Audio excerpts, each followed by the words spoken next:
So, all the dust has settled and AMD have finally shown off their new Ryzen processors, the 5000 series. But not only did they show off the new CPUs, but also teased their new line of graphic cards, the RX 6000 series. The tease itself looked like a warning shot to Nvidia, and things are sure getting interesting like never before. Before diving into details, if you'd like to stay updated on the latest PC hardware and gaming news, please drop a like, comment and subscribe, as it will help me reach more wonderful people like yourself. Okay, I'm actually late reporting this news because I have been away. I had some work, but I'll be even though late, I'm gonna cover it more compactly as I can, and I'll be covering in time the Navi, the big Navi that's coming this 28th. I will be covering that on the spot and as soon as I can.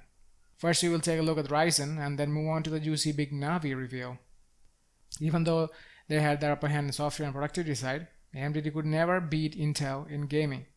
It was the last thing that Intel had to market their new CPUs as the best gaming processor. But with the release of the new Zen 3 or the 5000 series, AMD has taken the gaming crown from them as well. And as their leaders in everything, AMD has also raised the prices by $50 on every model. AMD will be launching 4 CPUs at the launch, and they will be the medium-end 6-core 12-thread 5600X, available at $299. That's 21,900 Indian rupees. The high-end 8-core 16-thread 5800X at $449. That's 33,000 rupees, and 12-core 5900X at $549. That's 40,000 rupees.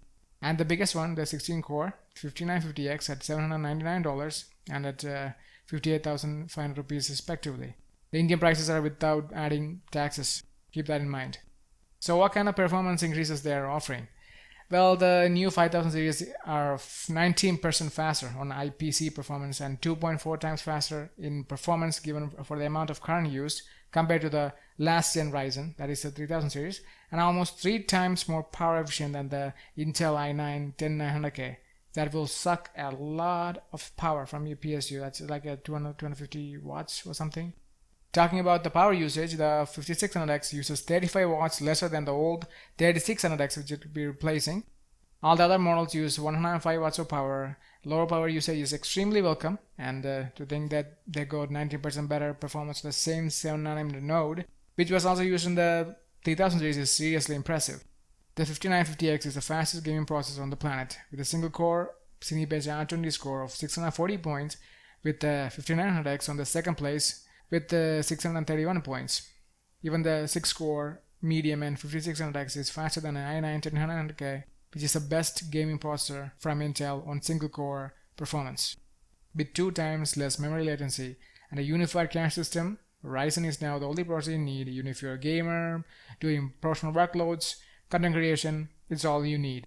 For direct comparison and more like an apple-to-apple comparison, according to the slides shown by AMD, the 5950X is up to 59% better in content creation and up to 29% better in gaming than an i9 10900K. That's the top dog. Now the second best, the 5900X, is up to 21% better in gaming than a 10900K. Now moving on to the 8-core 5800X, it sees 10% single-core performance versus an i7 10700K. And as for everyone's favorite, the 5600X, there's an increase of up to 20% on single-core performance versus an i5 10600K. Single-core performance is extremely important, especially as games still need a high single-core speed to run better. Only the 5600X will be available with the CPU cooler, and all the other models need a third-party coolers this time. Unlike the last time where even a 3900X had a AMD cooler, these CPUs will be available from November 5th.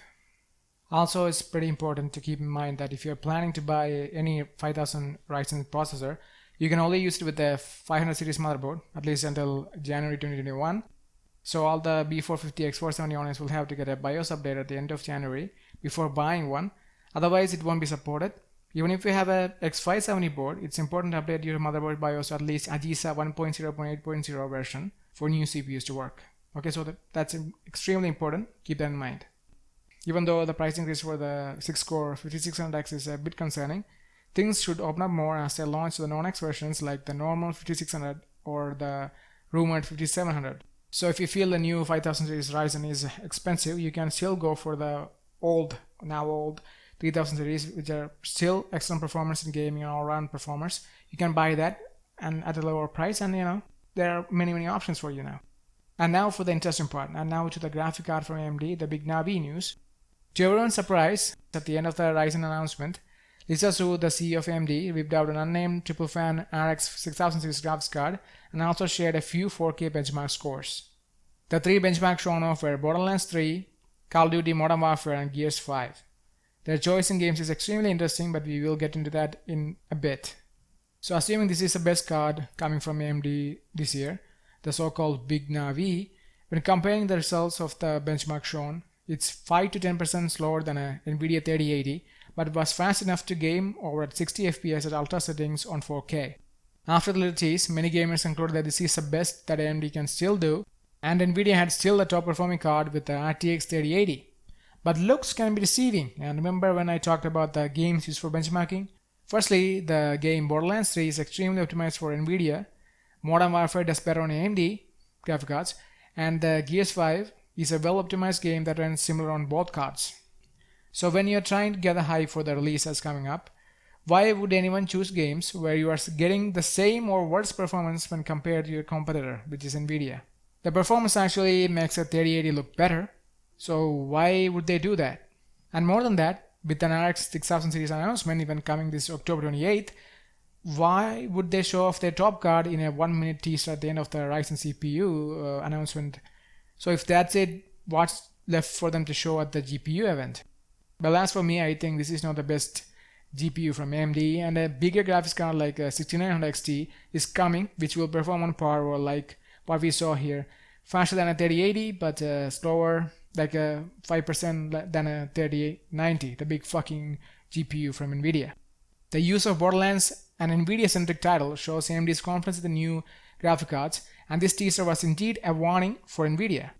The new Navi GPU is up to 84% faster than a 5700 XT when compared on benchmark game scores, and when reading that to the rumors that the Navi GPUs use way less power than Nvidia, if priced correctly, a Ryzen 5000 processor plus a new graphics card, the 6000 series, 5000 plus 6000, I know it's a kind of confusing, but stay with me. The duo could become a deadly combo, and most importantly, AMD is returning to high-end gaming. But let's get real, okay? Software side has never been the strong suit for AMD, and there are a lot of other features like DLSS and the content creation AI tools of Nvidia which has to be matched at some level if AMD aim to get more market share, even if they have better raw performance. It makes sense. Many people, okay, who doesn't make a YouTube channel or stream now? Okay, they're gonna go for the features, and if at some level, the AMD have to try and match. If everything goes how it looks, which is almost never the case, many of the gamers will be going all red and switching to AMD. So I am still waiting for what kind of software features AMD will be announcing come late October, which is almost here. Okay, I'm late, as I told in the beginning of the video. And one thing's for sure, competition is back, and the stock issues with the Nvidia 3000 series could become a godsend if the Big Navi performs as advertised. Okay, that was that. And again, I'm sorry for being late with the Ryzen news. I'll be, get videos out quicker. And if you like the video, leave a like and subscribe to the channel. And if you didn't like the video, tell me why on the comments below so I can be better, do better. Again, thanks for watching, and yeah, bye for now.